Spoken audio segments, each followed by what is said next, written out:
Hey guys, how you doing? I got to do I thought I'd gone live already, but I hadn't, so let me just do the countdown once again.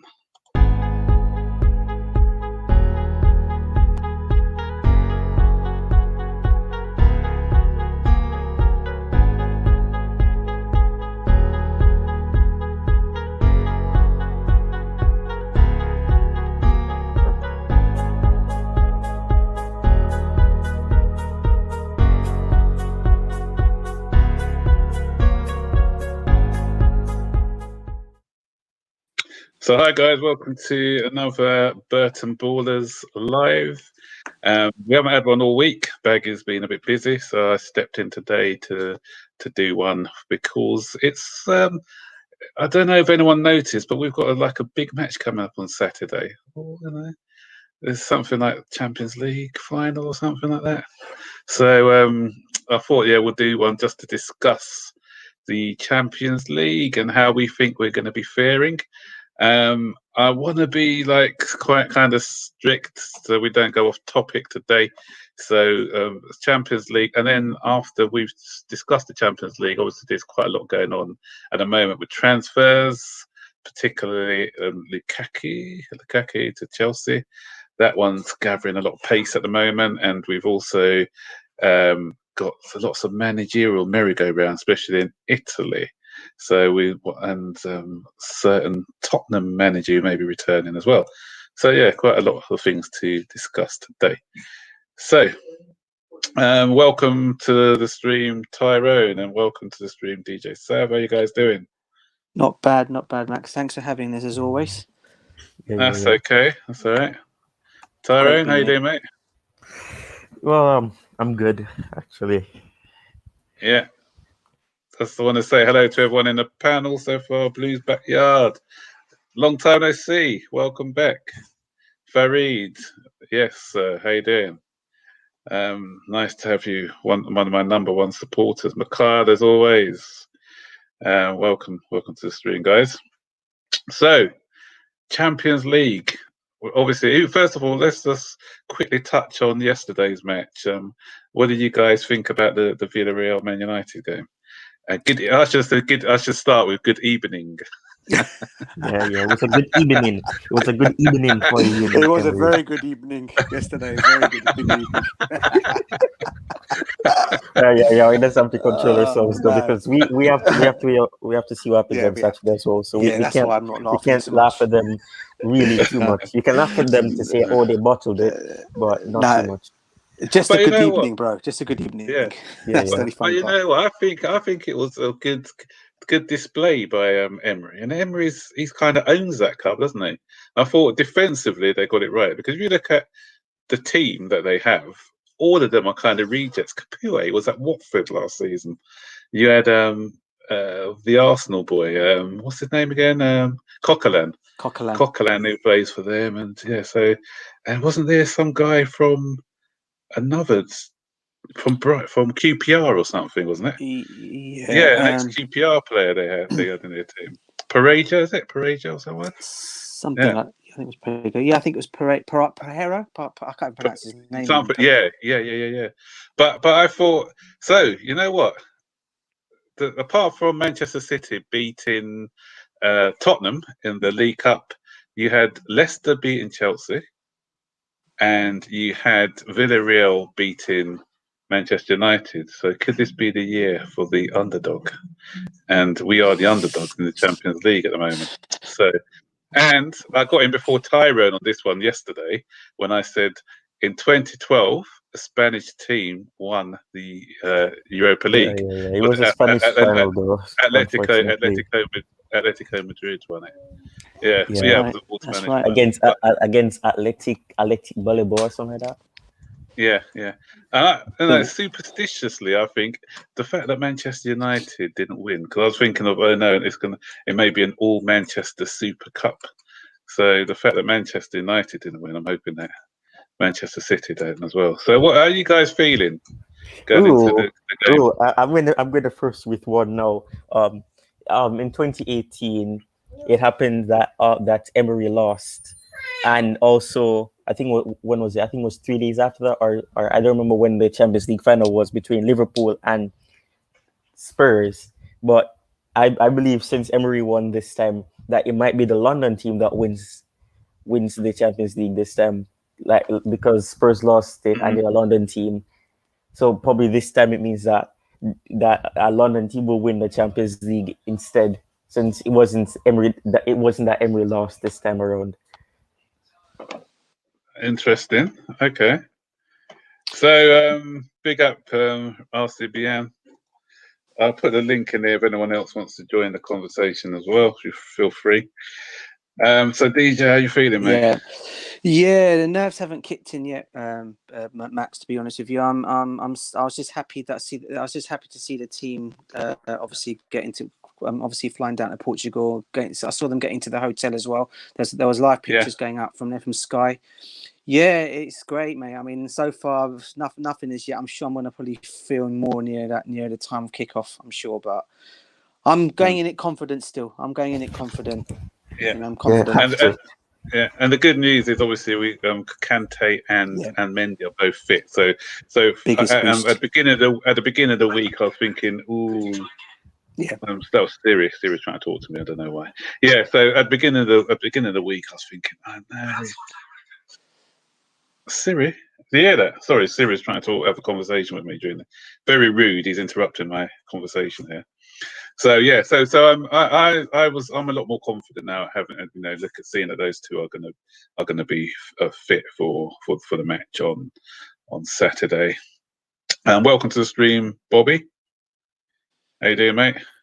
Hi, guys. Good evening. How you doing, Bobby? You're right. Good evening, Bobby. Yeah. I've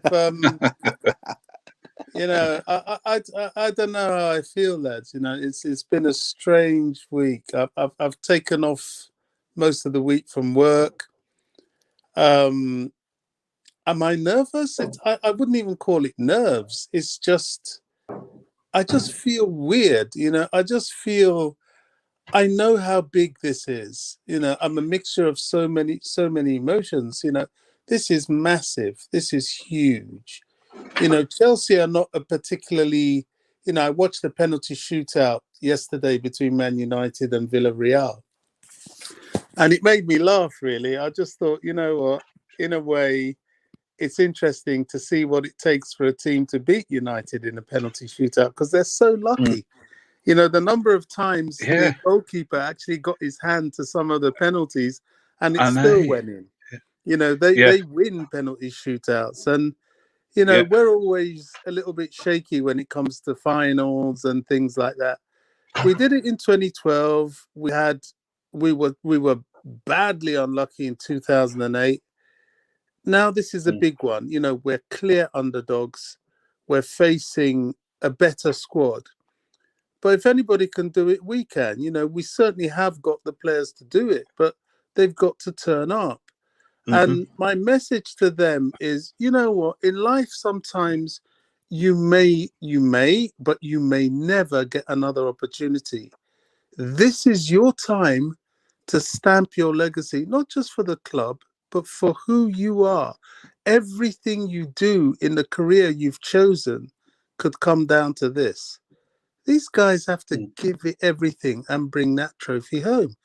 It's likely that Man City could probably even get to the final again next season. They have that sort of squad, they have that sort of money, and they've been together for a long time. But it took us, 10 years to get here? And who knows when we'll be here again? Maybe. I just think there's so much to play for us. We can't mess this up. We've got to win that trophy, in my mind, Yeah. And, I'm such a Chelsea fan, lads. I've supported this club. People don't realize, I was 3 years old, and, I'm well into my 50s now. And Chelsea has been my passion all this time. It's hard. You look at a grown man like me, and I still get emotional over this club. The blue bug has bitten me, and this is who I am.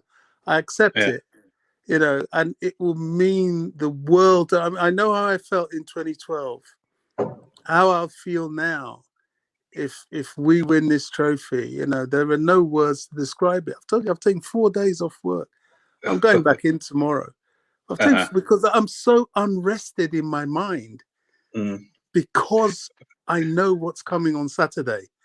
You know, it's hard to explain. I can't put it to words, lads. I just but you know what, Bobby? Yeah. I'm kind of the opposite because we've won it, because I've seen us win it in 2012. I'm a bit more relaxed now. I think the longer it took us to win it, the more tense I was after every single season, because I just thought we were cursed at one point. You know, the Liverpool ghost goals, the overbill situation, losing on penalties to Liverpool, and we had so much, and the penalty slip by John Terry. We had so much heartbreak going through year after year after year, and that was our golden generation, wasn't it? Drogba's, the Badacks, the Terrys, the Lampards, the Ashley Coles.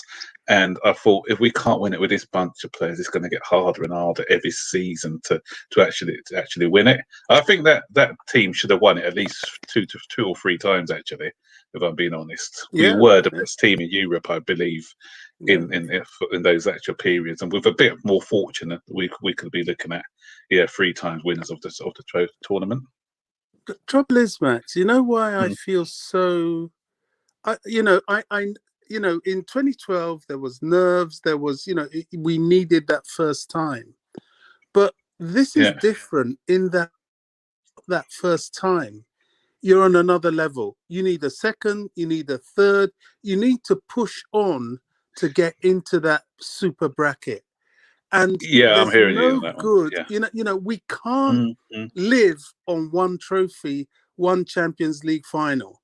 One Champions League trophy. We have to get 2, 3, 4. That's where we are now. Don't get me wrong. I'm not satisfied with just the one. I want more, but I know how you feel. And we can't waste opportunities.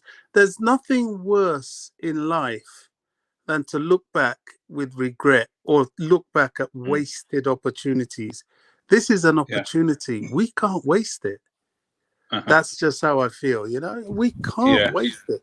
I'm not going to jump off a bridge if we do, but it will leave such a bitter taste in my mouth. It took me I still haven't gotten over 2008. I still have images of John Terry slipping over in the rain. Sometimes I wake up with that vision. It was about 5 days. No, probably about 2 or 3 weeks. I had the same recurring dream of that slip, and I thought, you don't get over missed opportunities. You don't. Yeah. So, what do you guys think of this comment here by Farida? Because it's quite a decent. I know that Sadak is saying that he's been a bit negative, but I think it's a fair point. It's a fair point. The last part, though. I don't think worthy of Tottenham Hotspurs, but I agree with you. Yeah, I agree with the first part of the statement. The second part, maybe not, because this Chelsea team, and that's why I think with what Bobby's kind of saying as well, we don't know what Chelsea team are going to turn up. Is it going to be the Chelsea beat Real Madrid comfortably, the one who handled the champions of Spain, Atletico? Or is it going to be the Chelsea who showed up in our last 3 games, the Arsenal, the Leicester, the Aston Villa? That's what we have to.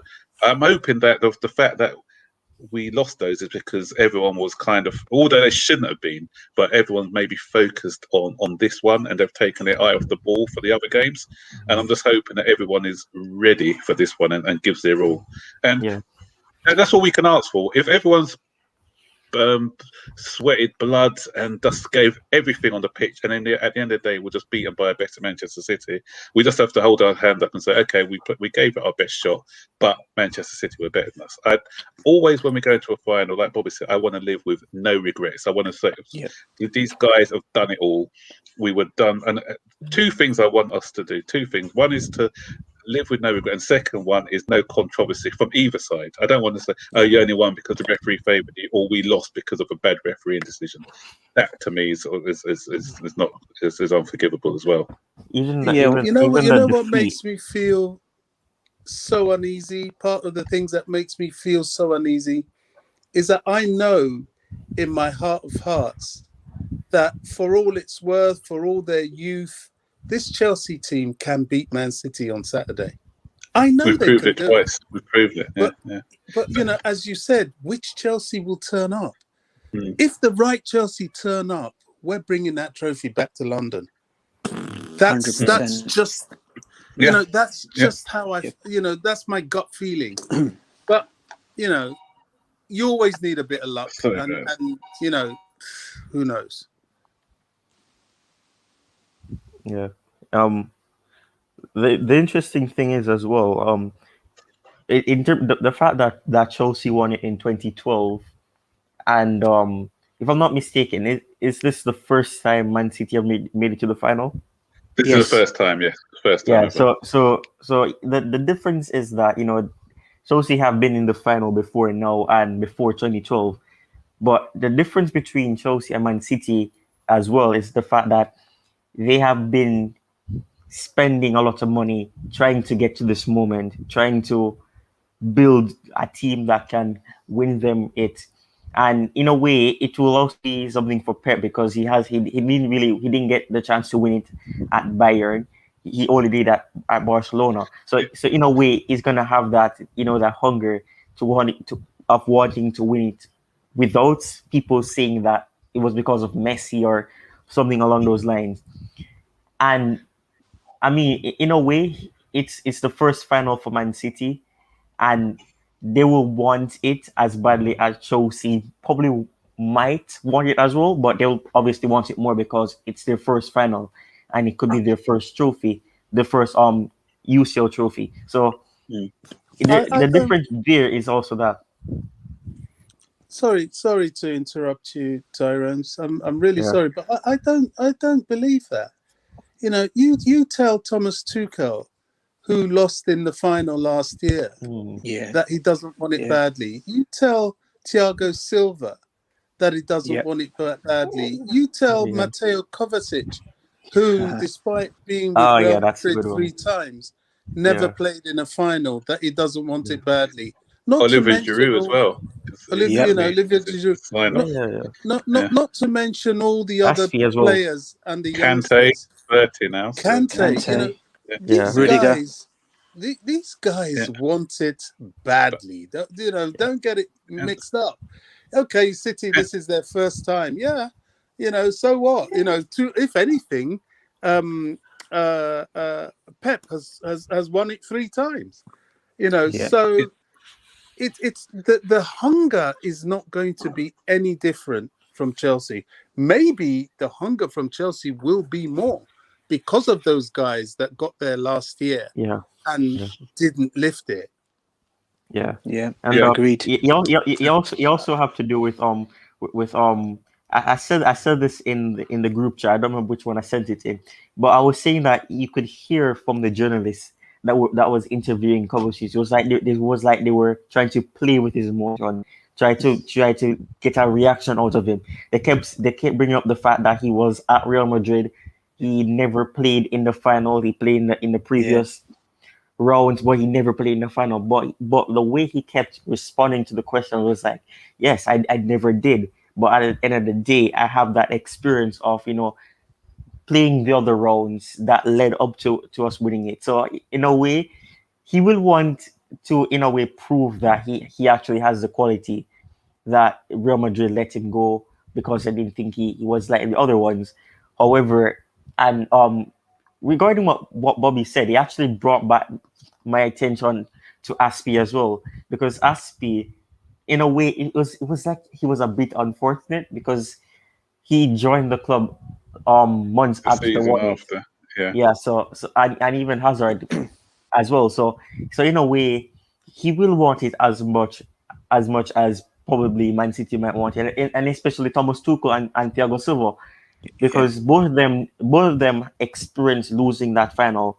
But I mean, I was watching a interview with Thomas Tuchel, and he was actually saying that maybe he wished maybe he could have done something differently to change the factors, and he prefers this way because it was a one-off game last season where you have all the rounds leading up to the final being one leg. So in a way, it's better because now it looks like it's deserved, and maybe that's why it will give him that challenge of wanting to prepare better, because it's 2 rounds for each. It's 2 legs, correction, for each round that led up to the final. So in a way, he would want to get to not lose it 2 times in a row, because he has created history with making it to the final with 2 different teams consecutively. Yeah. And if anything, do you think a lot of the pressure is going to be on Manchester City? Because this is their first time they're going in as the favourites, and so everyone's expecting them to win it. So they've got all the pressure on their side, and on our side, we haven't really got that much pressure. Yeah. It was like it's just like 2012. Yeah, exactly. Yeah. DJ, were you going to say something? And I think I was just going to say. I mean, I think we all those comparisons, Bobby and Tyrone and yourself, Burton, were picking up about the players. Yeah. Tuchel losing the final last year. We also got to remember this team has just also lost an FA Cup final. And I can't see for one other reason they want to go out there and lose the second final. I think their mentality is going to be out there. And the other good also people got to remember is, as you've already just pointed out as well, Burton, we are the underdogs and we are not really expected to win this game. I mean, I'm hearing it all from all different. I've been on different streams today. I've been watching different things here and there for the past week since we got into the final, and everyone is relating to Manchester City are going to do us. We're going to get pulverized. We're going to get battered. We're going to get this, we're going to get that, yeah. And I'm just listening to all that and I'm thinking to myself, you know what, yeah, people have got to remember, we've been in a Champions League final 3 times now. We've won 1, okay, and we've obviously we've lost as well, okay. But I think Tuchel for himself, for one, is not going to want to lose. He's not going to want to lose this final again. And I just got this thing that the mentality for these players in this game going into Saturday's match is going to be, look, we've got to do this. And as much as Manchester City are the favourites, I cannot see Chelsea just sitting back and saying, you know what, come at us. I think if we get that 1 goal, I'm not saying we should defend for the whole game, but I think don't also remember forget that we're very hard to score against as well, and that is going to be something I think poor Pep Guardiola is going to be thinking is, how am I going to break this defence down on Saturday? Because if we go ahead, I can see us hanging on to win the game. I really can. Yeah. Raymond saying we play better when we sit back. Not actually sit back as such. I think when the opposition come at us, because I don't think when we played a pressing game, it's not sort of a part of the bus like under Mourinho, but I think it allows us that space, the pace to go in behind. So the low block teams are the ones that we struggle against, as we all can see. That's why even Leicester in the FA Cup, they played more of a defensive game, didn't they, rather than coming at us. And these games suit us better. So if you look at the Madrid game and the Liverpool game, both Man City games, when they actually come out to play football, I think that's when we are better suited to those types of games. So again, that's gives us a kind of advantage as well. So, Daniel, welcome, mate. Right, guys, is everyone all right? Hey, yeah, good, thanks. Good. How's it going with you? Good. I'm nervous for the first time. You're Mr. Confident usually. We're relying on you. Yeah. You're always the optimistic one. Yeah. I'm a bit worried now that you're saying that you're you're usually the confident one, Daniel. Usually. Probably that's a good sign. Yeah, possibly.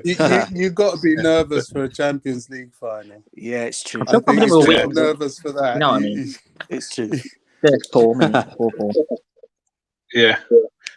Farid, I agree with you. If we score first, then I think we'll probably win the game. Yeah, I tend to agree with that. What do you guys think?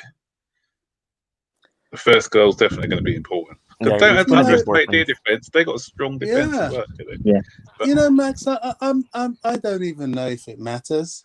I'm not really into this is like 2012, which it isn't, because in 2012 we hadn't won it before and we were playing the favourites in their own backyard. So we had so many players out with injuries and suspension. We did the impossible in 2012. And in many ways, we will be doing the impossible, this year, but just in a different way.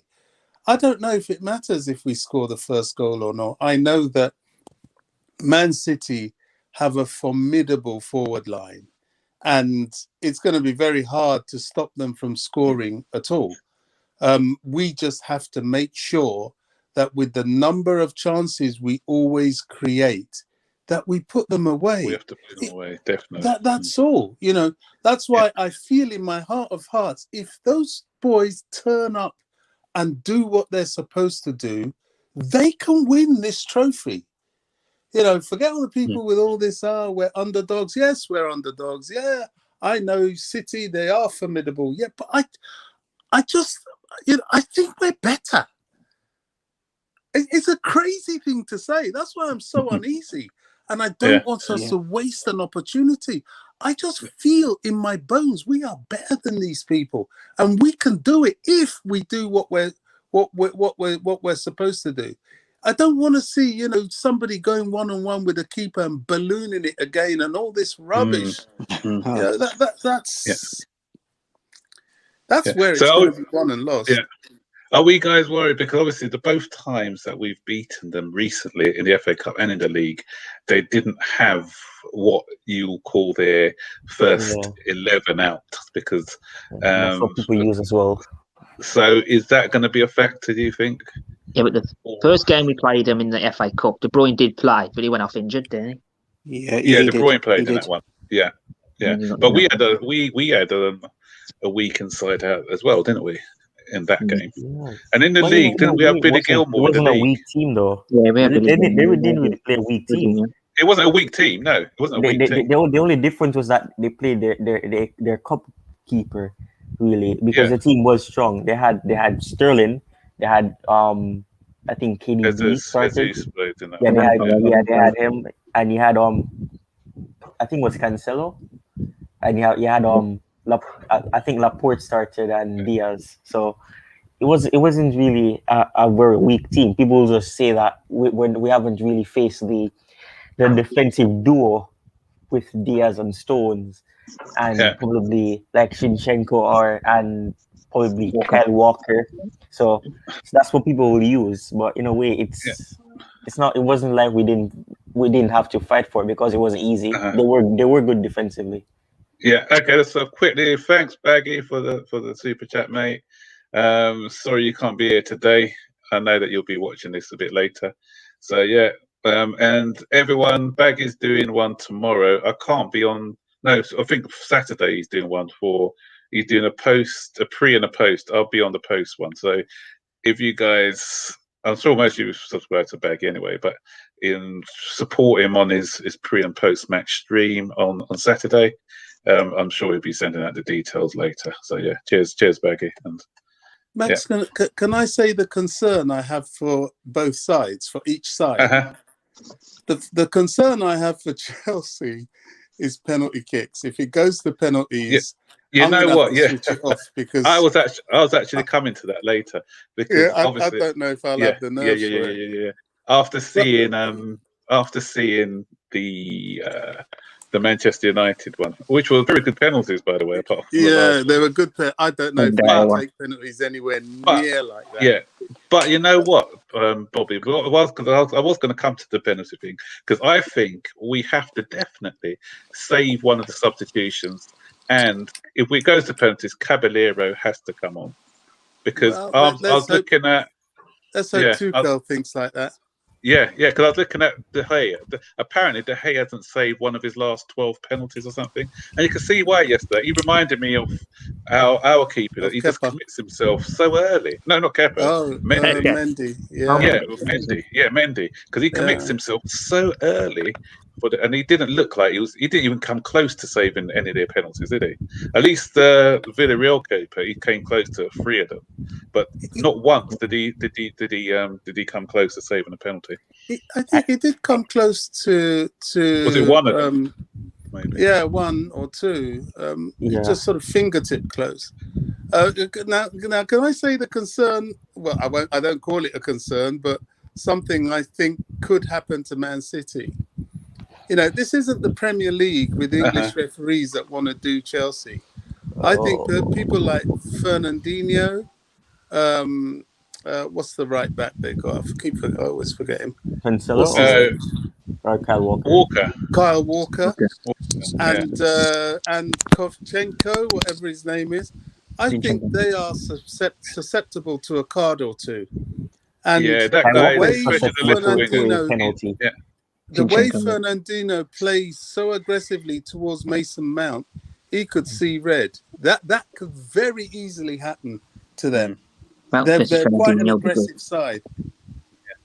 And with Zinchenko, you mentioned it, he's a converted midfielder, isn't he? I don't think he's good defensively. He's very good coming forward, but I think defensively he's a little bit suspect. So if he does play, I think we can get at him. Imagine if it comes down to quote unquote Billy Caballero has to come on, and then you hear that Mendy doesn't want to come off because he wants to be trusted. No, that won't happen. I think he wants to be the Petr check. He wants to be the Petr check. Check if it's right. Or remember we've registered Petr check. Maybe he can. Oh yeah, I was about to say that. Yeah, Petr check is registered. Is he in the squad? Is he in the squad? Is he in the squad? Yeah, the 26-man squad. Yeah, he's in there, is he? Yeah. He's in there. Yeah. Mate. Wow. So then maybe he in penalties. So. Petr check saved us in 2012 and he saved us in 2021. That'd be funny. That'd be crazy. That'd be great. Yeah. So guys, I want to address something. I'm not sure whether you guys saw the press conference of Pep Guardiola a couple of days ago, when he gave a little wink and he says, my side are very confident. We're confident. We know what we're going to do. Do you think that was just a bit of game? You won't believe how confident I am in my team. Do you think it's a bit of smugness? Do you think it's a bit of gamesmanship? Do you think he's worried and he's just saying that? So what do you think about those comments that he made? He's doing what Mourinho do. Yeah, he's worried. That's not me. That's when he's worried. Yeah, when people start doing things like that, remember Real Madrid were all about, he's playing, he's not playing. Once you go down that sort of psychology, to me, that tells me there's some fear in you. And I didn't listen to that. I kind of heard that, but I wish I had listened to it. But if he's saying things like that, it means he's unsure. Trust me, he's unsure. Yeah. Remember the Porto manager did the same. Says he's glad that he got Chelsea and look what happened. Yeah, exactly. Yeah, that's right. It's true. Yeah. So I want to ask a question to DJ. Yeah. DJ, we're playing in your dad's country of birth. My country, your heritage birthday. Yes. So, and we sent 900 tickets back, apparently, the club. Yeah, I heard that. Weren't you tempted? I was tempted, but it's just trying to get the time to get off because it would have, for me, when I went to the 2012 Champions League final, I took a week off early to go there. This time I've not had a chance to do it, and with what's going on as well with this whole thing, I was tempted. I really was, because I really wanted to, but I know my cousins are going to be going to that match there. So the ones that are Porto fans, they've managed to get some tickets, so they're going to be going down there to watch the match. Okay. So no doubt they'll be giving me a bit of an insight of what's going to be happening there. So I'm gutted. I would have liked to have gone. I really would have, honestly. So who are Portugal cheering for? Because obviously we got beaten because we beat Porto. Are they going for Man City? Yeah, look.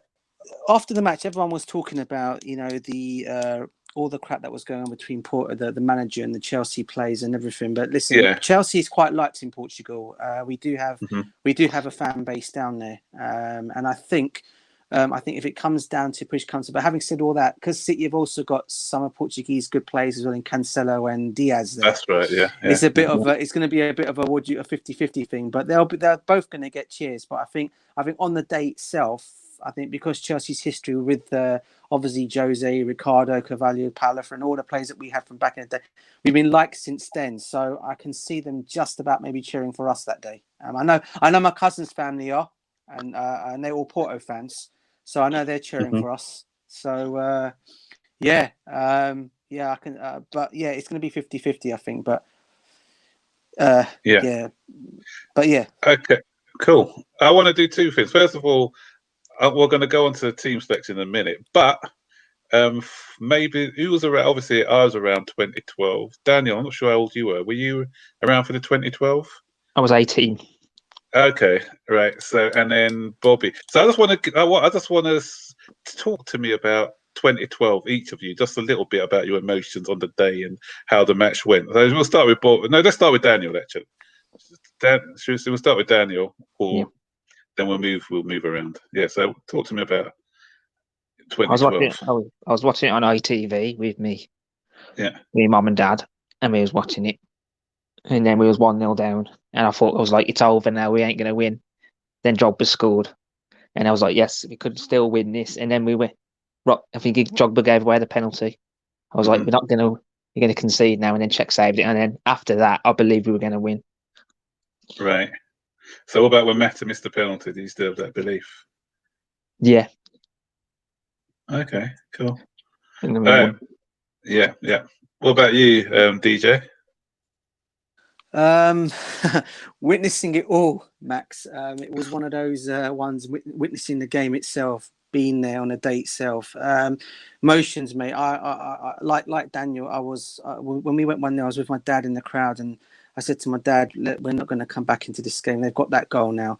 And then we go and get that equaliser, and then Drogba then goes and does that foul. I thought, oh no, we're done. Czech saves it, and then I said penalties, because our situations with penalties at that time were not great. Our record in the penalty spot wasn't great, as everyone knows.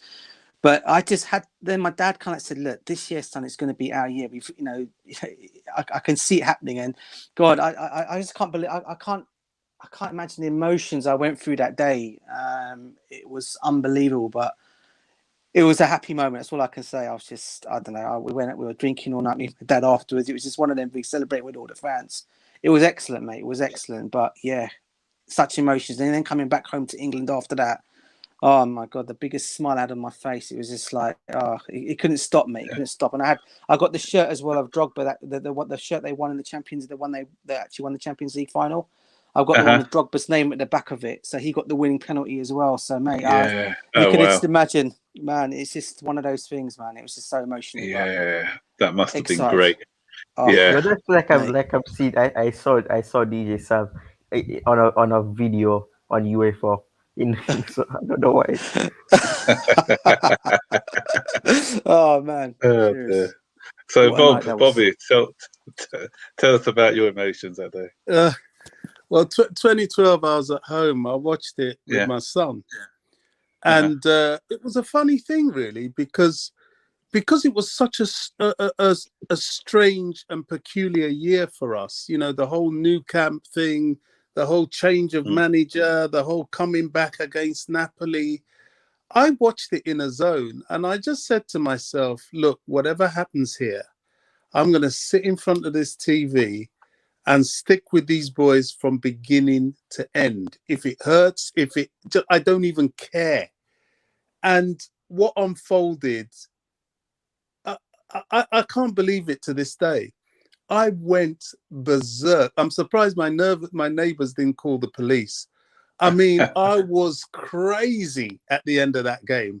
I think then we had the old Chelsea TV, you know, we did the old phone in, and I was down at the bridge, I think 2 days later, and I was amongst the crowd of we must have been 400,000 people easy in West London that day to cheer them on the buses and so on. It was an incredible time.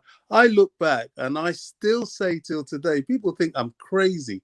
That's one of not but I will put that up there as amongst one of the best experiences in my life. That was incredible. To this day, you showed me any clips from that game, and I still get goosebumps. Amazing. Yeah. Well, with obviously Tyrone, you wasn't old enough, were you? Of course I was. I did, man. I did watch it. I was watching it with my dad, and okay. Yeah, I was. But the sad thing was that it was in German, so I couldn't understand anything that the commentators were saying. But when I saw that Thomas Muller scored, I literally started crying. Well, I would be crying because I was really young. And it was pretty strange because at that moment my dad gave up. He was like, "Yeah, this is it. This is the end." And I literally was like, "Let's stay positive." And I'm a little kid. If your son is telling you that it has to really look bad. And I remember seeing Drogba. Well, I remember seeing Mata um taking that corner, and I saw it going to back of the net, but I was worrying if it had scored. But I saw my dad get up and he just started celebrating. And then that's when I realized it was a goal. And then I remember seeing Drogba taking that giving away that penalty, and Petr Cech Petr Cech looked like he was confident, and he even said he was. And I mean, he saved it. And then, like Bobby said, well, not Bobby, I think it was Daniel who said that he was confident then that Chelsea could actually win it. And I mean, I was the same as well. I feel like that could have been it. And when Matos missed it, I was a bit worried. I was like, could this be the moments that we might lose here? And then I realized that Lampard scored. Then Ashley Cole scored when it nearly looked like it was gonna miss, and he just went on. And then Pedicek just pushes that last Bayern Munich player's penalty onto the ball onto the post, and then Drogba scored. Schweinsteiger, wasn't it? Yeah. Yeah, it was crazy. Wow. Great performance, man. Yeah. So my thing, obviously, I went to the Stamford Bridge when we played Porto. Was it Porto? Was it? No, it wasn't. It was Benfica, wasn't it? Benfica. Yeah, and that was a bit of a nail-biting match. We turned it into a nail-biting match, didn't we? Until Ramirez, not Ramirez. It was Mireles. Mireles went through. Mireles went through with that shot, and I thought, okay. Then I was at the semis for Barcelona.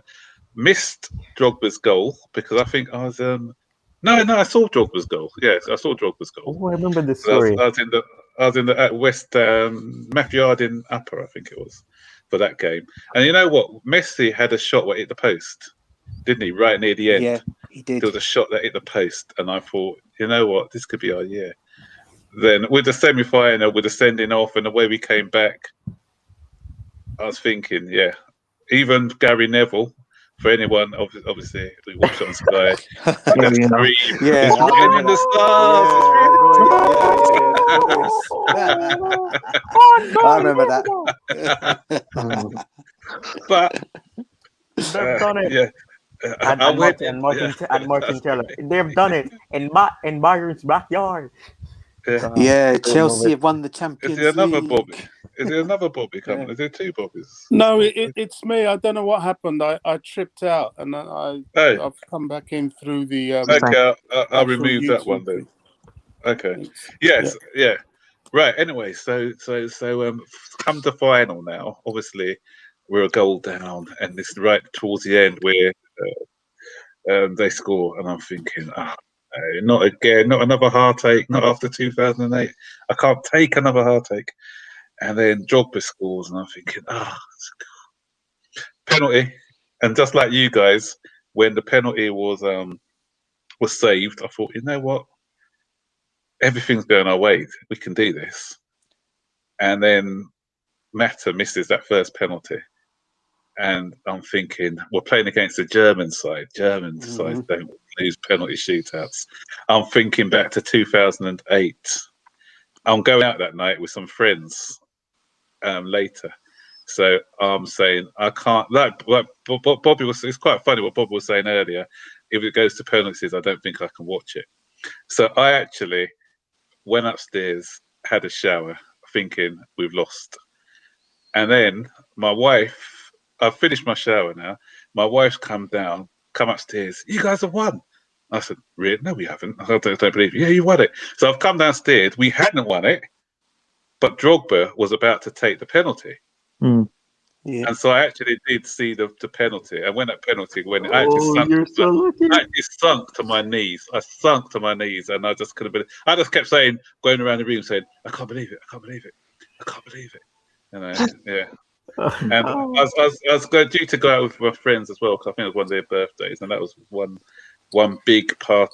Unfortunately, I was the only Chelsea one amongst us. I had a Spurs fan, a Liverpool fan, and I think there was an Arsenal fan. So I had all the gloating rights that night as well. So I didn't let them forget it throughout the whole night that we were the champions of Europe. So yeah.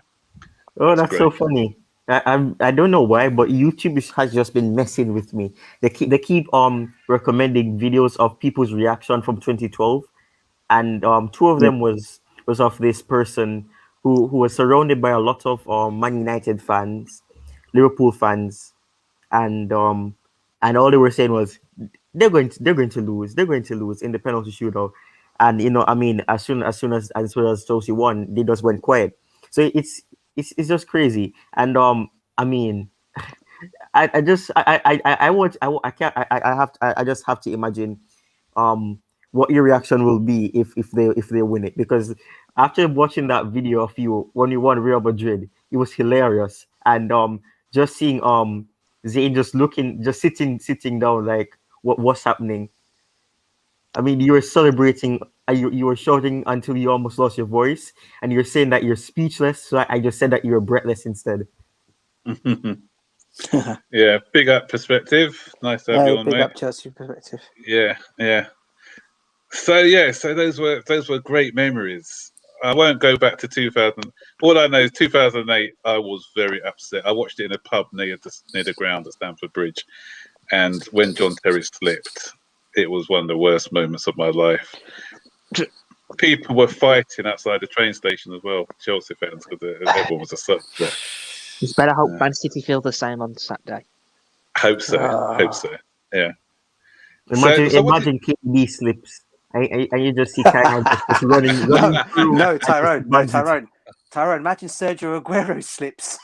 Oh, no. His final game. Oh, that would be the worst one. Aguero! A penalty. Another penalty like that would do. He slips when he hits it. Oh man, no, we shouldn't laugh. I know it's not. I know we shouldn't laugh. We shouldn't laugh, but just thinking about it, that's all. Yeah. So, guys, let's go on to who do you think team selection? Obviously, the goalkeeper picks itself. Yeah. Who do you have as a back five, I should say? For me, it'll be Silva, Rudiger, and Aspie, and I'd actually put Reece James as the right wing back and Ben Chilwell as the left wing back. Yeah. Any difference from anyone else? Because that's the five that I'll pick. You want to know a stat? Yeah. Uh-huh. When Christensen has started for Chelsea, under Tuchel, we haven't conceded a goal. That's a very good stat. Very good. Wow. That's true. Are you sure? How about Man City? Yeah, when he was trying to get it back to Mendy, and he just he pulled his hamstring. Oh yeah, he did. Yeah. Was that goal? Sterling scored. I mean, was on the floor. Was it the last time? So it would be yeah. But I thought we were talking about Is it Champions League, or you're talking about just in general? Yeah, Champions League. Yeah, I remember that too. Yeah. So did he? Has he? He hasn't conceded in Champions League. I mean, yeah. Did he not play against Porto? I don't know. I don't know. I saw it somewhere. I might be wrong. Yeah, I'm sure he played against Porto. I know he. But did he? But when they actually did score, did he not go off injured, or something that happened with him? I can't remember. What, the Man City game? The Man City game. No, against Porto when they scored that goal. When they had scored that goal against us, was he on the pitch? Even? I think so. I think he was injured. He came off. I think he came off for Thiago Silva. Hold on, guys. Let me stop you for a minute. I'm actually watching the boys go into the hotel. I think he came on. Yeah, just walking into the hotel. They look quite confident, actually. Yeah. Please don't be too overconfident. No. So who's going to be our midfield two? The pivots. That's a tough one. Kante for sure. I thought he probably would have been Kovacic because of that he spoke in the press conference. But Jorginho will be speaking tomorrow. I'm not picking Kovacic tomorrow. Yeah. Because he's a bit rusty. And do you see the last couple of games where he's just lost the ball It happened against he's Leicester and press happened resistant. against I Villa. just think he's a bit rusty. 2 games now, and Man City are going to be all over us with the pressing. Yeah. So I probably wouldn't risk him. I just don't think he's fit enough, to be honest. Probably bring him on as a substitution if it comes down to that. Yeah, exactly. So what about you guys? Would you have a pivot of Jorginho? Yeah, Do you know? I would say anyway. We're going on about Kovacic, but I also have to say Jorginho made a lot of fouls in the last game against Aston Villa as well, didn't he? Yeah, he's been off form as well, hasn't he? Yeah, both of them were bad in that last game. And when you think about it, he was one. I know it's an English team versus an English team, but I think European football suits him more. Yeah, yes, true. Maybe. Yeah, true. And true. Yeah. And maybe obviously because we're not playing like a deep lying side, we're playing a side that comes at you a bit more. Yeah. I think when he's played against Liverpool, for instance, and Real Madrid and other teams, he's looked okay, hasn't he? To be fair to him, this season, Jorginho. So I'm just hoping that he's not tired because when you think he's played a lot of games, his tackle led to the goal. His side tackle led to the first goal. But he's played a lot of games. Where the other two of Jorginho, Kovacic and Kante have been rotated a bit more, or through injury if they've missed games. But he's been a consistent throughout. So do you think it's just that he's a bit tired now at the end of the season? Probably. Well, they've. I mean, when he made those errors, they were having back-to-back games, and he was barely getting a day off. But they've had a week's rest now. True. Good point. And just trained. And they're 2 days rest as well, didn't they? Yeah. 2 days rest. I think they came back on Wednesday. I wouldn't be surprised to see all 3 of them because of how potent Man City are in midfield, and because they are going to press. One of the best ways to beat the press will have those 3 in the midfield. That might take away a bit of attacking impetus. But Kante has a way of going forward effectively. He's the most effective going forward of the 3. And I know we'll get to the forward line in a minute, but I can see all 3 of them being put on. And of course, there's always Billy Gilmore's going to be on the bench. And do you think that that Kovacic can play as an AM? As a what? Sorry. No.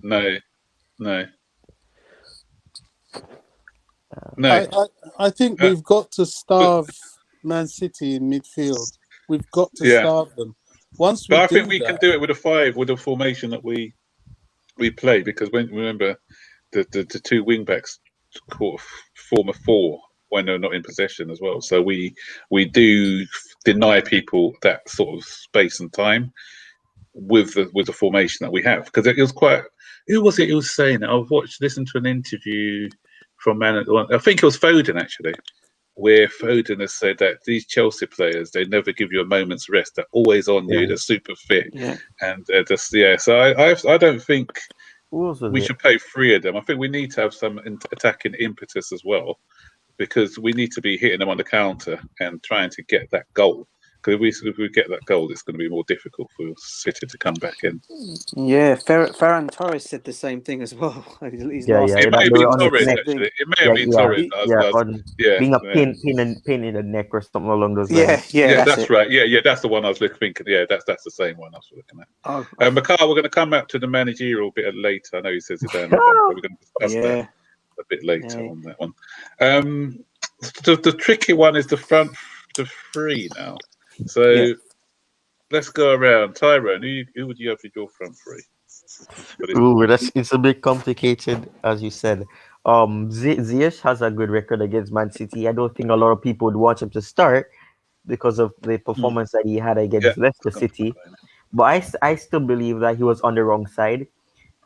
But I think Werner might play on. To be honest, I think it might be probably a Werner, probably Mason Mount. I would like to see Giroud play, but I'm not sure if Tuchel would take that risk. But it would be good for his last game, because that's going to be his last game. Yeah. Since it's confirmed that he's probably going to. Which club was it? I think it was Roma. Milan. It was Milan or West Ham. So after the final, he believes in. So I think probably would be good for him. And who knows? Probably could score a goal. Yeah. Mm. I mean, yeah. I thought hard and long about this one. I mean, definitely I'm going to say Werner to start. I think he should start ahead of Pulisic if he's going to go on that left side. I don't think he'll play him as a lone striker on Saturday. I think it's going to be Werner, Mount, and I think the other one's going to be Havertz, I think, as the false 9. Right, okay. Daniel? The same, Werner, Mount, Havertz. Bobby? If we're going to have Georgie and Kante in the pivot, I think what I would like to see is Werner, Giroud, Mount, and either Ziyech or Pulisic for width. But he'll probably go with Havertz. Yeah, I would start Giroud for sure. But that's just me. I don't think he's going to start with Giroud, especially. I think he'll start. I agree with DJ and Daniel. Actually, I think that we're going to have Mount, Havertz, and Werner. I wouldn't start with Pulisic neither, because I think in the last couple of games he's just looked a bit off the pace. And I think if he comes on when the Man City defence are a bit tired, running at them. Remember that cameo he had against Liverpool when we lost that game 4-3 or something. He was devastated when he came on. And the reason he was, I think, is because he came on, Liverpool defence was a bit tired and he was able to wreak havoc. So I just think, off the bench he's going to be more effective for us. Did Pulisic start against Real Madrid? The second leg. Did he start in the second leg? Second leg, I think he... He started in the first leg. He didn't start in the second. I think it was Havertz and Werner, wasn't it? And Havertz and Werner. And Mount. So that's another example as well. He came on, then he got the assist as well. So he seems, and that's kind of the concern I have with him. It's sometimes he seems like he does better in the second half of the season, and he also does better off the bench, which is probably in the beginning why he looked more of a super sub to Thomas Tuchel.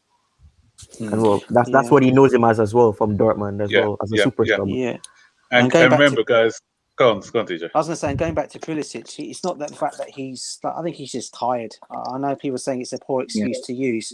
I just think he's had so many games, he's had so many kicks and smacks and whatever. I think he just needs a bit of a rest. I mean, it's a Champions League final, I get that. And I think he's the kind of player that you would just get off the bench to come and cause some havoc in that defence last minute. Him and Callum Hudson-Odoi, come on, man. Can you imagine those two running at that defence? Oh, that's what I was thinking. And we got 5 subs as well. So So imagine him getting a penalty.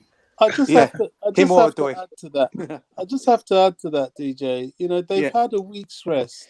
I agree. This is the Champions League final. Nobody gets tired in the Champions League final. Nobody. No, I get that. If you're tired for this game, you shouldn't be playing football at this level. You know, this is where they got to be ready to. When you're running for so long, you do get tired. Yeah, and you know what as well? I think because we've got 5 substitutes as well, is how who uses their substitutes best. Because if you saw the game yesterday, I thought Villarreal used their substitutes brilliantly. I don't know what Ole Gunnar Solskjaer was doing yesterday with subs, because he didn't make a single sub until the extra time. So these guys were out of gas. They'd run out of gas when Villarreal finished the game a lot stronger than Man U. So I think what Tuchel's done really well, especially notably when we played against Real Madrid, was he just said to these guys, you know what, you run yourself ragged, and then I'm going to replace you soon.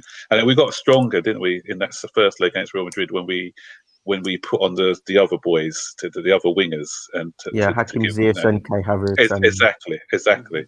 So I think if we can be smart with the way we use our substitutes as well, that may have play a factor in the game. Bobby, were you going to say something, mate? I was going to say there's a little take home from the Villarreal Man United game, because Man United are a bit like Man City, you know, almost 3 weeks to their final. they really had nothing to play for and were just resting and preparing for that game. It seemed to me that they had a little bit too much rest, and they were looking actually leggier than Villarreal, that I think had some competitive games and have a smaller squad. And they look fitter and sharper. I may be clutching at straws, but I hope that is to our favour, because Man United and Man City have been smoking a cigar for weeks. I don't know. That's it. That's really a good point, though. That is a great point. I was going to make that point, actually. That is actually so accurate, because that's what Pep was doing, actually. Yeah, thank you very much for bringing that up, Bobby, because that's something I was going to bring up. I did bring it up before on another stream. I said the fact that Chelsea have had to have some competitive games that they have to play, although it didn't look like it was a competitive game against Aston Villa. We're going through the motions and not wanting to get into the top four. But Man City haven't really had a competitive game for about 3 or 4 weeks now. So, as Bobby quite rightly said, that may play a factor. I was looking at the message here. Oh, it was from Farid earlier, which is this one. It says apparently there's an interview. I haven't watched it yet, Farid, with Ferdinand, and apparently he knows our tactics inside out. Is that a good thing or a bad thing? Because I think Tuchel may come with something different. Yeah, but he always comes with something different. He is predictable. The reason I don't think. Yeah, go on, Daniel. The reason why he says he knows his tactics is because Tuchel's inspired by Pep and Bielsa, apparently, he said. Yeah. He plays like them, yeah. He tries to play like them. They discussed it using a salt bottle and a pepper bottle, their tactics, apparently. And Pep wanted him to be successful as well. And also the other factor is apparently a lot of these German coaches have learned a lot of their experience from is it Rangnick? A lot of them have followed his way of playing football. Rangnick. I think a lot of them have brought that over. So I think Flick, Hansi Flick, Thomas Tuchel, and Klopp have all learned from that, and Nagels have all learned from that. So what Rio's saying is probably true, but we all know Thomas Tuchel. He's gonna change his tactics for that game against City, 100%. Yeah, and there's another thing, Bob. Not Bobby. DJ. I wanted to ask you.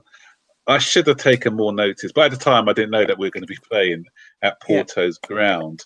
The Porto ground, what is it? A big ground at all? What sort of ground is it? Because that may play a factor as well. Is it quite a big ground? Yeah, it is big. Because don't forget, Max, we've won there already this season, and I think that could be a factor. The pitch itself. I mean, it is a big pitch. It is. I don't think it's the same. I don't think we did actually. When did we did? Played in Sevilla. Yeah, we did. No. Oh yeah, we played it in Sevilla, didn't we? We did. He played there, but we never won there. We haven't won there. It was Man City, wasn't it? Yeah. No. Sorry, my bad. Pocketing Aguero. No, the pitch is big though. It is big. I mean, it's a nice pitch to play. I mean, it is a good football pitch to play. But Manchester City could also. I mean, obviously they like to. I mean, for in terms of the grass and everything, the passing game on that game will be it will be good. I mean, I can see both teams playing really, really nice stuff on that. Yeah. You know, in relation to what Ferdinand said, I remember in 1996, that wonderful Indian summer we had. And when England played the European Championships here at Wembley, and we were all this, it's coming home, it's coming, all that euphoria. And we ended up flat. And after that, I told myself one thing. You don't win football matches by making noise before the match. That just does nothing. Get in there and do the business. So all these people talking about, Chelsea tactics, Man City this, it's meaningless. Nothing matters. No. What matters is what you're going to do Saturday evening on that pitch in the whatever it's called stadium in Porto. What's it called, DJ? What's the name of the stadium? Las Dragos. That's where it matters. Turn it on there, and everything else is gravy. Yeah. Let's move on to the managerial switch because there's been a lot of crazy stuff going on with the managerial stuff. And then Chelsea's perspective has just put a comment in here. He says, since Zidane has left Madrid, I'm seriously concerned that Roman may sack TT at the slightest opportunity he gets to get Zidane. No, Zidane isn't. Yeah. That's not true. That's not true. I don't that.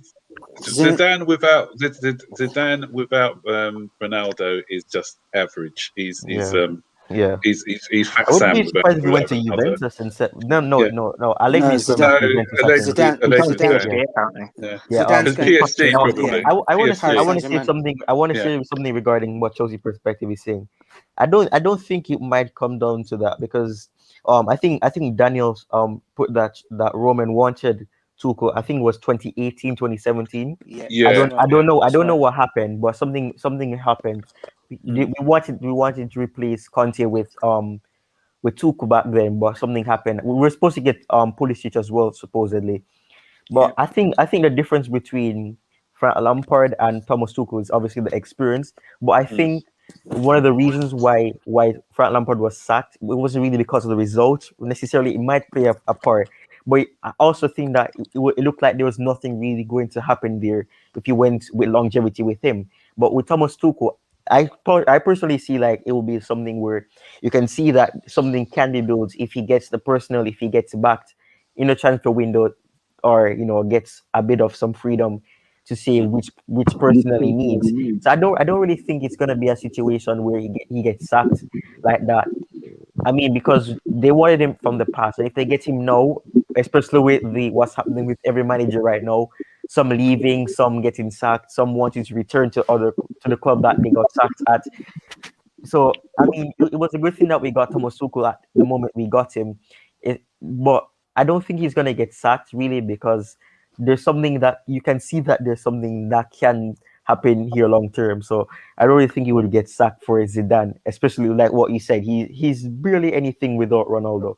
He can win the La Liga without Ronaldo, but he can't win the Champions League. Yeah, exactly. Yeah. So I agree with everything you said there. For me, as I said, Zidane's not a great tactician. He just had some good players, and it was his name that was carrying him through. Thomas Tuchel, what you got to remember with Roman nowadays is that he doesn't want to. He's reluctant now to. He's not as trigger happy as he was back in the day. But it's the circumstances which has made him fire people. He's a lot more lenient because a lot of people would have wanted Mourinho sacked a lot quicker than he was in his second spell when it started to go wrong. He had Conte for the rest of the whole season, didn't he? When he was playing all those antics the season before last. He wasn't going to get rid of Sarri. Sarri then went to Juventus. So he was tired of just paying compensation all the time. So I just think that he's a bit more lenient when it comes to management. And Tuchel's is doing a good job at the moment, and he recognises that he's doing a good job. So I just feel that next season, that's the season to judge him when he's got his own players, he's got his own philosophy, he's got his pre-season to work with the players, and I think that he's. And the other thing is that he's going to start backing managers again, like backing managers to play again. What was that, Daniel? They're going to only the board's going to start backing the managers again and asking what they want. Yeah, instead of getting the like they've done before with like Hazard. Was not Hazard. Havertz and Werner. Yeah, that's what I heard as well. They're going to be. Did anybody see the interview that Eddie Newton had? Yeah, you were going on about that. I didn't see that. Very interesting. I thought, yeah. Yeah. I sadly can't read it because Telegraph money and everything. So I just got to see like little parts, like he said. He's apparently told the club not to get rid of KDB. De Bruyne. Yeah. And that he would be great. And then I don't remember who he said told him that he will, but not right now. And then they got rid of him. So I mean, if that's what they're trying to do, and if they're trying to make their wrongs right in terms of not giving up on players so quickly, then that'd be good as well, because then you wouldn't have the situation like with reports that Callum probably was going to be leaving in a swap deal or things like that, because we wouldn't be, just getting rid of players if they don't do good in one season, or if they fall off in one season. Because if that was the case, then we probably should have gotten rid of Drogba then after that 2009 shenanigans that he had when he was cursing on TV and everything. That was disgraceful. Yes, good points by Mikhail. I mean, with Avram Grant and Zinedine Zidane. Yeah. Sorry. So speaking of Odoi, guys, I don't know if you guys had a chance to see. It was breaking news this morning. In fact, apparently Thomas Tuchel's actually sat down with Callum Hudson-Odoi, and he's told the football club as well that he's very much going to be part of his plans next season. The new Ousmane Dembele. Yeah, the new Ousmane Dembele.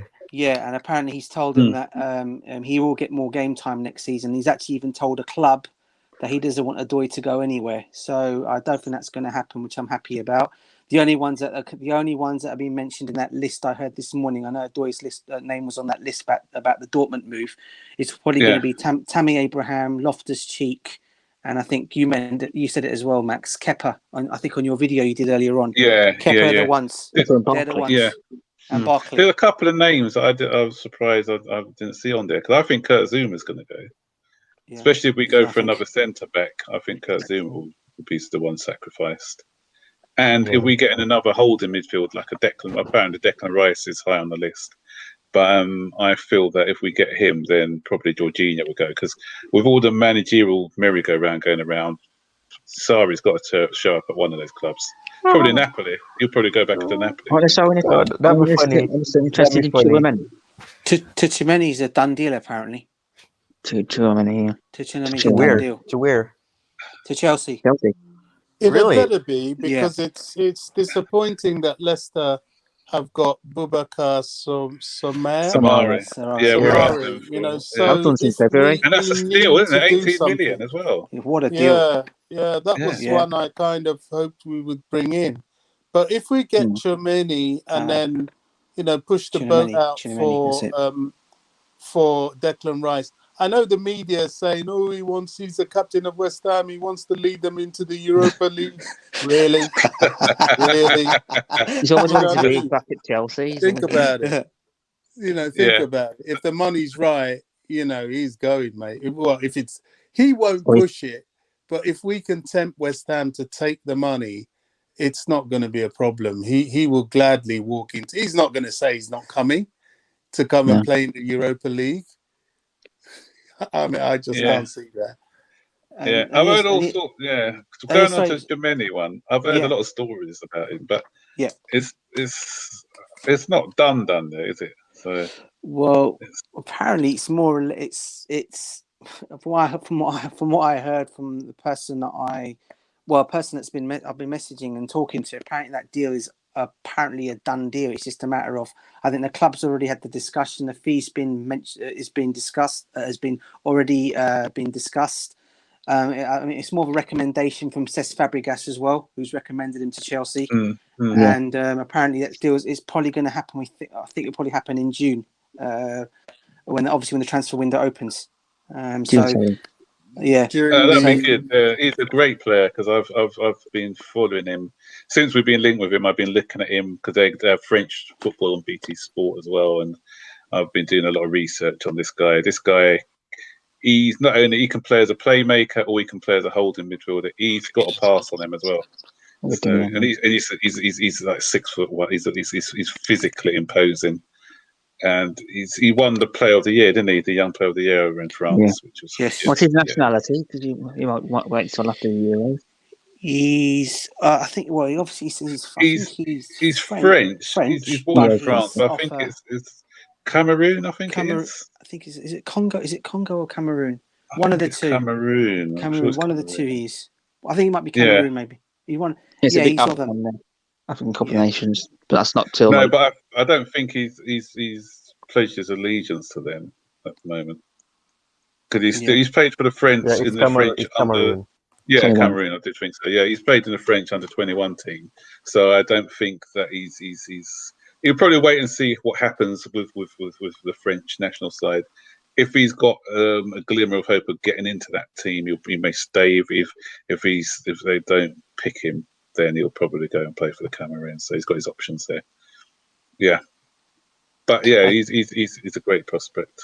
No, so Farid, you saying he won't. I was waiting for someone to say that. You know what? I was waiting for someone to say that because of the profile, because of how bulky he is and everything. I just was going to bring that up. The thing is, apparently, when Bakayoko was at Monaco and he was heavily linked with Chelsea, a lot of the Monaco supporters were happy to see him go because they didn't. He was rated more in England than he was in France, basically.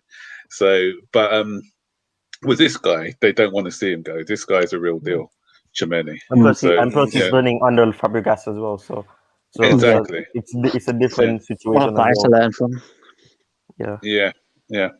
So going on to transfer, obviously the big one is that obviously the Lukaku story, which has been gathering pace a lot, especially because of obviously with Antonio Conte throwing his toys out in the air again because win the league and the can't get the players he wants. Wasn't right. Yeah, I'm off. So I've done it. Pull the sorry. Then you got the Poch one as well. He's not getting on with the board the same as Tuchel. That's right. I thought League was easy to win. I thought Tuchel was winning it because of Neymar and Mbappe. How could he not do it? How did he bottle it so early? So it doesn't make sense, man. Yeah. So it looks like Kane maybe if he goes back to Poch goes back to Tottenham, then Kane's probably going to stay because they have a very good relationship. I think that's what they've done it for. So he may stay for another season. That may let him stay. That may persuade him to stay for another season. Haaland looks like he's going to stay because Dortmund are now in the Champions League. But apparently, what I'm hearing is that Chelsea still see Haaland as their first choice, but they've had talks with Lukaku's agent, which isn't Mini Raiola anymore, which is good news. Yeah, he changed him a couple of years ago. Good. Wasn't it because of the Chelsea deal? It was partly because of that, and he was unhappy with the way that was dealt with. So, but there may be, he is one. Roman Abramovich really likes him.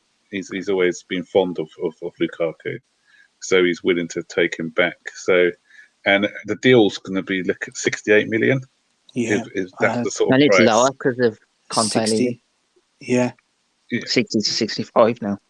I actually thought it was 60. I thought it was actually 62 million. It's all a different price. I thought it was 68. Yeah. It was. It's dropping by 3. It's dropping by 3, man. Dropping by 3. It's 65 to 60, 65. Sorry. Still. Yeah. So, what do you think of it? Or Lukaku coming home, guys? I know Bobby wasn't. I know Bobby's on already, man. Yeah, I know he's. He said that he thinks we probably should go. I don't remember. I remember his comments on Burton's video. I don't remember exactly, but he said that if it comes down to having to get him, he would want to see how it would go. But yeah, I mean, what I've said, I'm not excited about Lukaku at all. I would rather have a striker that I feel can trap the ball, and he can now. He can. Well, he's improved so much. As I've said, I am hoping that I'm wrong. I really am. There's nothing better. As I was, I never wanted Thiago Silva. I thought he was too old. He came, and I'm so glad I was wrong. I'm hoping that's the same if Lukaku. Let's hope that history continues. History continues itself, man. Yeah, I'm not a fan. I would rather personally see us, tempt Dortmund if that's possible, and try and go for Haaland. And Harry Kane, we know it's impossible, but I'm always of the opinion that, who dares wins. You don't get anything by just being frightened and not going for it. Go for it. What's the worst that can happen? They'll say no or give you some ridiculous price, and you say thanks, but no thanks. But, it seems... The other thing, Bobby, that's one. The worst what can happen is that we may carry on trying to pursue the deal. Lukaku may run out of patience and go somewhere like Man somewhere City. else. And then we end up with nobody. Exactly. So this is true. Yeah, I mean, it looks very much. I mean, being realistic, it looks very much like Lukaku is the one that will cause us less headache to grab. And the only thing that really encourages me about him is all the vibes I get about him and his love for Chelsea, which is key for me. Yeah. And his love for Drogba. Yeah, that's key for me. If somebody comes in with a passion to play for the club, he's going to give his all, isn't he?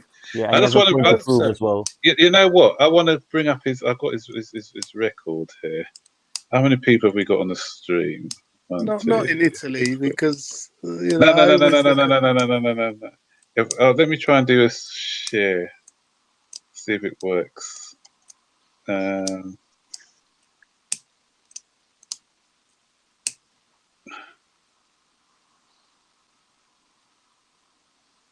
Hold on, I may need to open up a different browser to do this. I just want to bring up his record.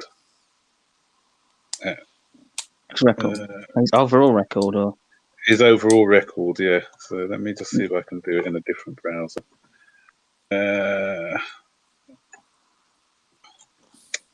Carry on talking, guys. Carry on talking about him while I try and get this up. Yeah, Lukaku. I mean, my last memories of him is with some of the things he did in a Man United shirt. I mean, some of the games he had was dreadful. Forget that. I'm Bobby. Yeah, I mentioned that in the video earlier today.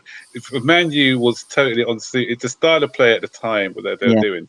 It was totally unsuited to the way that he plays. Yeah, because Morata was supposed to go the other way. Probably exactly. Morata was supposed to be at Man United, and Lukaku was supposed to be at Chelsea, but because we took too long, he went to Man United, and then we got Morata. Yeah. Ooh. He averaged over 10 goals. Is it 10, 15 goals a season?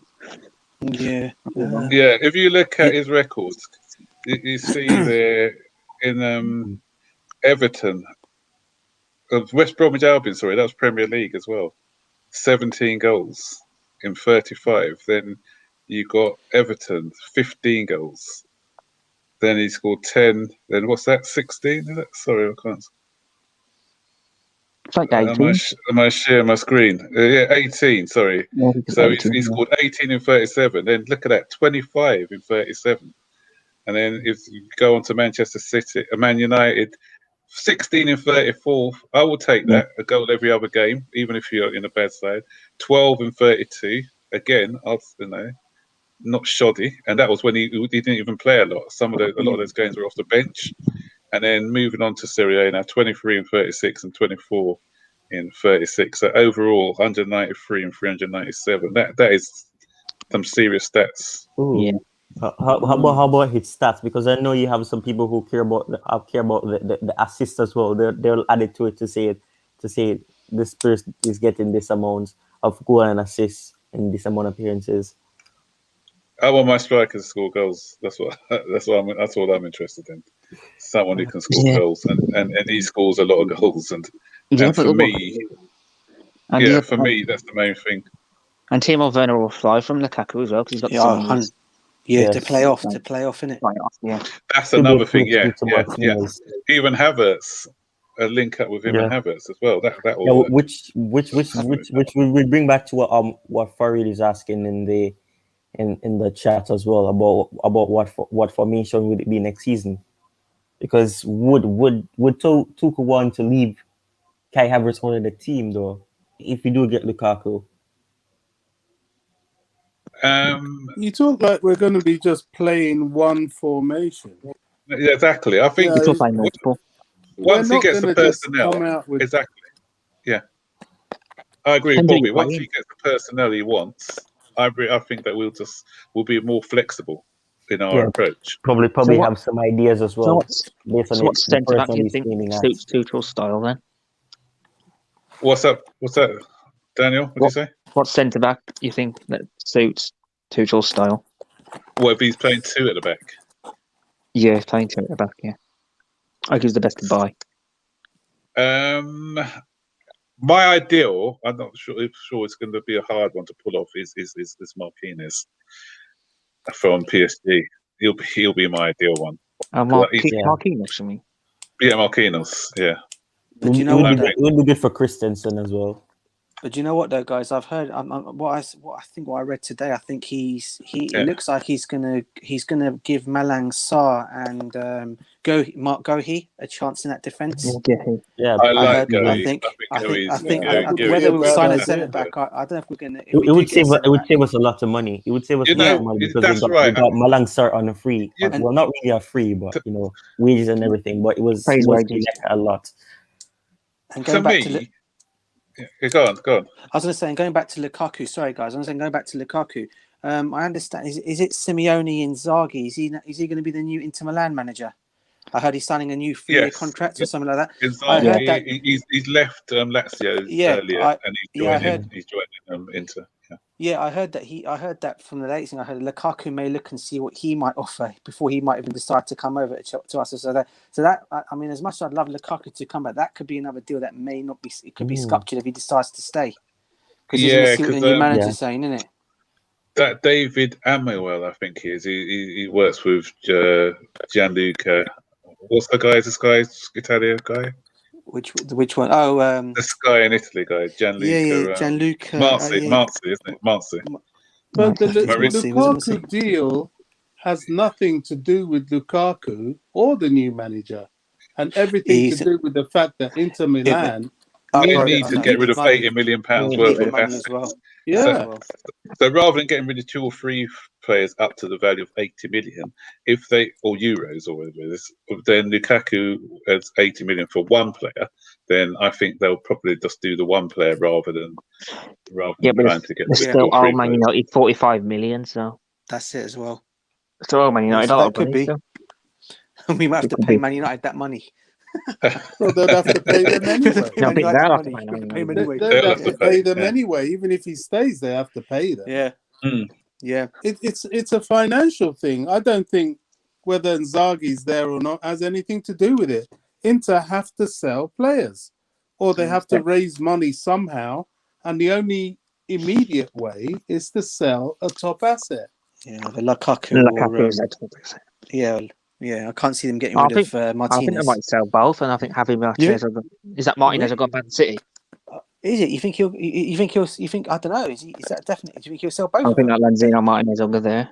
It's he's possible. suited. He's similar to Aguero in that sort of style, isn't he? So, and same. Something big must have happened for Conte to walk out. And Conte is not the sort of manager that likes to stay in an underfunded club.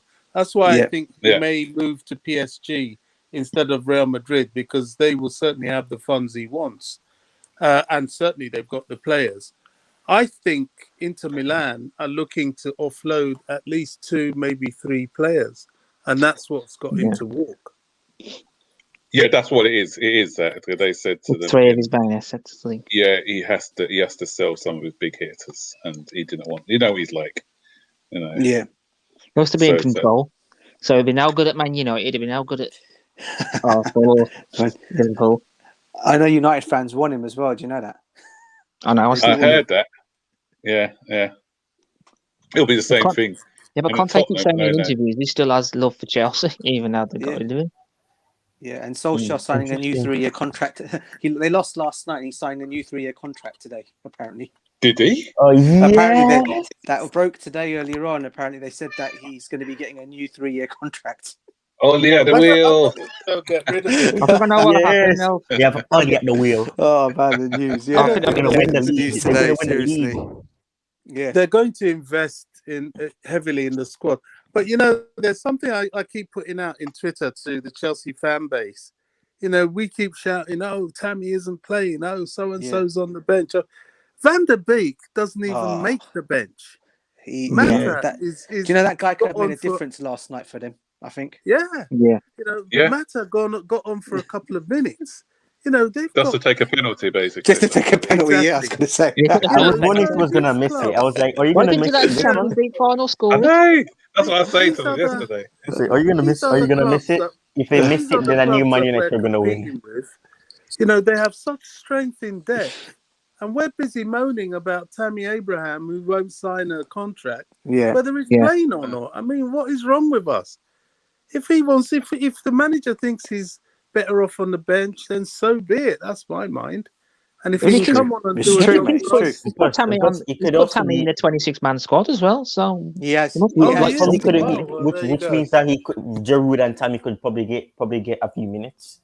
Yeah, and I think he must like something about him because he wouldn't be putting him on the bench either. Yeah, he did both.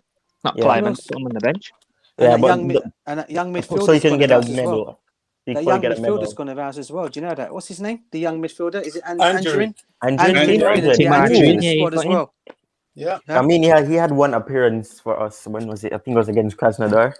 Yeah. He had one in the FA Cup as well, didn't he? That's right. He played in the FA Cup. Oh yeah. Barnsley. Lampard's last game, wasn't it? So it was. Yeah. He's got Angerin. He's got Gilmore. I mean, they are a very young side. And things coming back, and he won. When you remember Gallagher, he won the Young Player of the Year for West Bromwich Albion. Mm-hmm. I'm not sure whether they're going to. I think he won Player of the Year for West Brom. Was it Player of the Year or Young Player? Yeah, Player of the Year. Yeah. Gallagher won it. Yeah. Good player. Do you think if we get training and we find that West Ham is just being silly about Gareth Bale? Bale? What am I talking about? Declan Rice. Do you think it's worth giving Gallagher a shout in the midfield? Is he big enough to start off with? He's 6'1".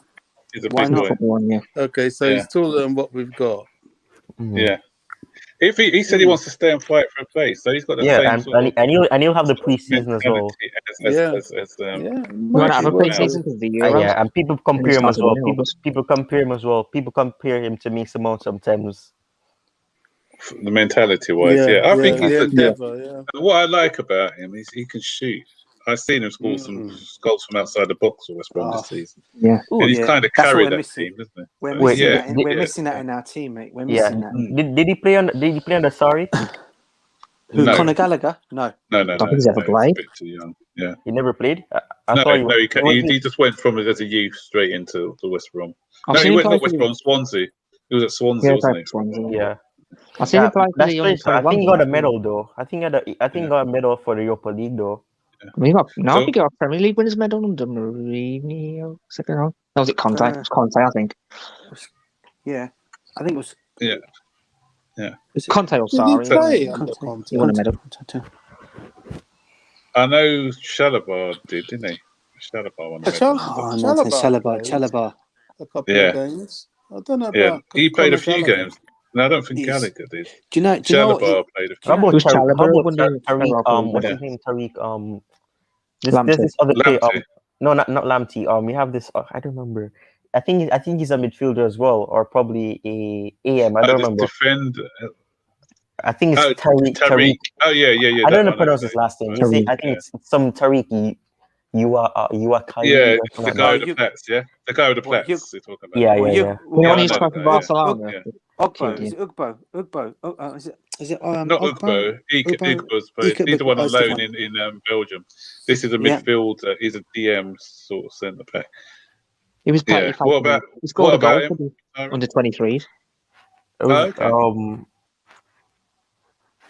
I know Chalobah's brother. I know Chalobah's brother plays for the midfield. Trevor Lorient. He's Lorient in France, and he's played. He's had a really good season apparently. He's another one. God, he's another one, isn't he? Flip. Yeah, we've got quite a few, haven't we? We've got quite a lot of good young players, but with Chelsea fans, if they start playing, they'll turn on them. They will do. Or our team's too young. No, there's no. The whole thing will come out saying, no leadership. Yeah. Hey, McCarthy's broke some news a minute ago. You heard it? Zizi taking Hazard. Oh, right. Okay. I don't think he would do that. He's a little legend. I don't think he would do that. what do you think of?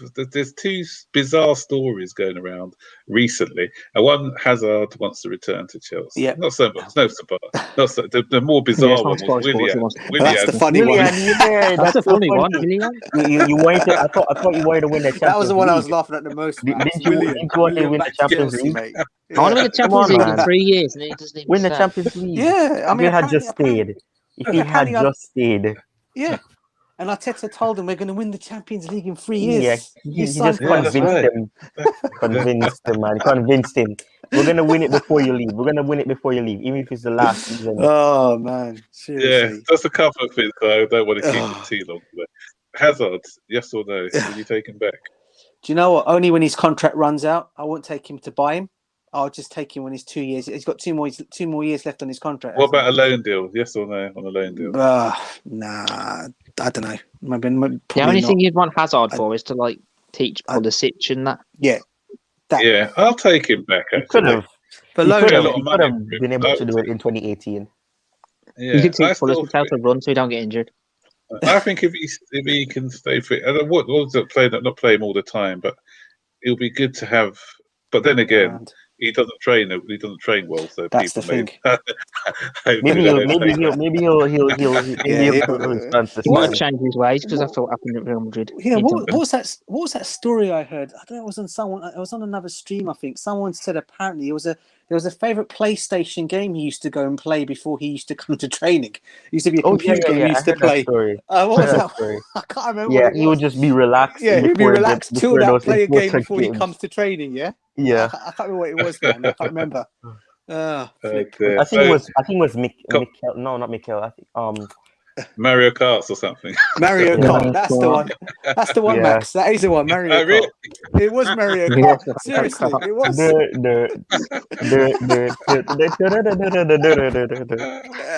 So just a couple just want to read out a couple of comments. WKD Lama said yes, he's better than what we have. So there's a few conflicting ones. We've got Foul Diasso, loan with his salary. It's a no for me. And what's DJ Self saying? Hazard can show the lads. Yeah. I love it. Probably give Sky Havertz. Havertz is too thin. He needs some body mass. Hey, here's another bizarre story for you guys. I heard today, apparently, whether it's true or not, and I know that I'm probably going to get Sod Ricardo in the comments is probably going to blast me for this, but only because I thought I heard it. I heard today, that Chelsea have started preliminary talks with Donnarumma. That's what I heard. I've heard that. There are. Yeah, there's a few stories about it. For me, I don't know. He's a good goalkeeper. You know how Sod Ricardo feels about Kepa there. That's why it's the wage demand. People do say that he will be good though. But one factor would be would he want to come to the club, wait for Mendy to go for AFCON and then play for 4 weeks? I don't know. Probably. Mendy's good enough. I think we need Sanchez from Brighton. I think he's a good goalkeeper. He got picked for the Spain squad, didn't he, as well? So he's decent. Yeah. What are you saying, PJ? I was going to say, apparently Chelsea have been talking to Raiola for quite some time regarding Donnarumma. Apparently, try to build a relationship or something. I don't know how much of that is true, but I only saw it today. I don't know if it's true though. Yeah, my only concern about him, I discussed it before on one of Beggar's chats, is his use with his feet. It's not great with his feet, is he? So would we have a Mendy situation? Not really, no, not Mendy. Yeah, he's a fantastic, obviously. With time, he'll probably improve. Still quite young as a goalkeeper, so let's hope that he can, if he can improve with his feet, then On the 3. 29, he's still young as well for a goalkeeper. It's sad. It's sad. We were going to try to do that with. We were trying to do that with Kepa. We were trying to have like a Kurtzwa this time, but with Kepa, but it just didn't work out because we would have had Willie, and then we'd probably have Kepa, and then we go long term with him, but it just didn't work out. And here's another thing as well. We take him, then we've got Raiola as in our club. No, what I'm saying, we've got Raiola in our club, we've got him. So who's Riola's other client? Haaland. That works out well, doesn't it? It works out well, doesn't it? Yeah. Build a relationship with him. Exactly. Yeah. So there you go. I want to talk about one last subject before we go, and it's because it's DJ Sab's favourite subject. The guy we're talking about. This is Mr. Bernard. Apparently, I'm not sure. Yes. You guys, you follow Matt Law. I know some of you don't like him. Yes, I did. Yeah, I do. I saw it. He's. Did you read the story? So Timo Werner, on losing his confidence, refuses to hide, not wanting to quit Chelsea, and would he take a penalty in the Champions League final? I didn't see that one. What did he say? That's what I'm saying. He said Werner it was just a story on Werner on losing his confidence, refusing to hide, not wanting to quit Chelsea, and would he take a penalty in a Champions League final shootout? Yeah, what did he say about the penalty? And he also said, I had one game where I missed a chance in the third minute. Yeah. The game was gone for me. Yeah. I read that all. Basically, he said he will take a penalty if push comes out. He will definitely take a penalty. But you know what? I thought Werner scored the winner because everyone's calling him a flop. He scores the winner. Just round. You know what? It's written in the stars, mate. A Werner winner. I was going to say it's going to be a 25-yard. It's going to be a 25-yard screamer, and it's not going to be offside. Yeah. Wait, no. It's going to be called offside, and then they're going to go to VAR. It's going to he's onside this time. He's not going to be offside. You're going to see him running and celebrating towards the fans that will be there. And this time it will not be offside. His hand, he'll cut off his hand, and then he'll just put it behind him and just score it, man.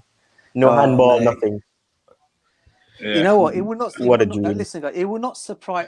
It will not surprise me, right? If Timo Werner gets the winning goal and all that crap he's been getting from all the fans this whole season, I really hope they eat their words seriously. That would just be. You know what? I think the crap he's getting at the moment, in general. Sorry to use that word, Max, on your show. I don't mean it's not a bad word. But the rubbish he's getting, I think, from the Chelsea fan base, I think is really, really, really bad. Him, Kai Havertz. I've said it about Callum Hudson-Odoi. I've said it about Pulisic. I've said it about Ziyech. Yeah. It's about Mount most of the season. Yeah, they've just got utter, for no reason, criticised. And I said it from day one. And I came on Max's shows. I went on Baggy shows. I said no one's going to see the best of any of these players until next season. And it's a fact. I said the same. It's a fact. Yeah. I said the same. I know you did, Daniel. I know you did as well, bro. I know you did. I think we're the only ones, mate. I think a few of us were actually taking up because I know a lot of the other channels were like, really, I think Daniel will know this. A lot of the channels are like, Timo Werner this, Timo Werner that. It's even Monster. Johnny. But Johnny, to be fair, was on Timo's side. Even he said it about Havertz as well. But then he switched sides though. And he's been attacking Werner now, saying Werner shouldn't play in the final because if he doesn't matter how you feel about the plays, you should not take it too far. No, exactly. I keep saying criticism, okay, but once it starts to get a bit nasty, then that's a no-no for me, definitely. Yeah. So guys, I'm gonna end it here because I've got some bits to do before bed. So guys, 4:30 for me. 4:30 for me.